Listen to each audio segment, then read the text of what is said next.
आणि आता बातमी आहे लाडकी बहीण या योजनेसंदर्भातली। या लाडक्या बहिणींच्या खात्यामध्ये आता लवकरच जुलै महिन्याचा हप्ता जमा होणार आहे। सरकारने लाडकी बहीण योजनेकरता 2984 कोटींचा निधी वर्ग करायला मंजुरी दिली आहे। यानुसार येत्या 2 ते 3 दिवसात लाडकींना जुलै महिन्याचा हप्ता मिळू शकतो। सरकारकडून लाडकी बहीण योजनेकरता एकूण 28,290 कोटींच्या निधीची तरतूद करण्यात आली आहे।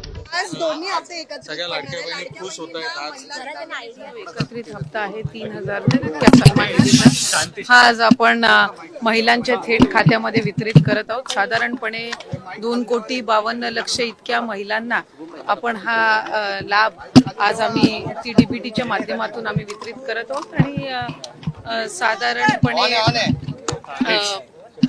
या औचित्यासाठी आम्ही ह्या दोन्ही महिन्याचा लाभ आज महायुतीच्या सरकारच्या माध्यमातून राज्याचे मुख्यमंत्री आणि दोन्ही उपमुख्यमंत्री यांच्या सूचनेनुसार आज सुरुवात केलेली आहे।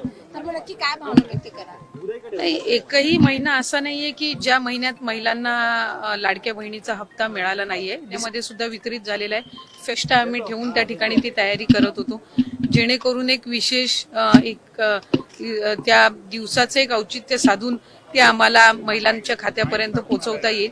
त्याच्यामुळे टीका तर या योजनेवर सुरुवातीपासून होतच आलेली आहे आणि त्या टीकेकडे फार लक्ष न देता महिलांच्या आयुष्यामध्ये सकारात्मक बदल करण्याच्या दृष्टिकोनातून ही योजना आम्ही यशस्वीरित्या राबवण्याकडे जास्ती लक्ष देत आहोत।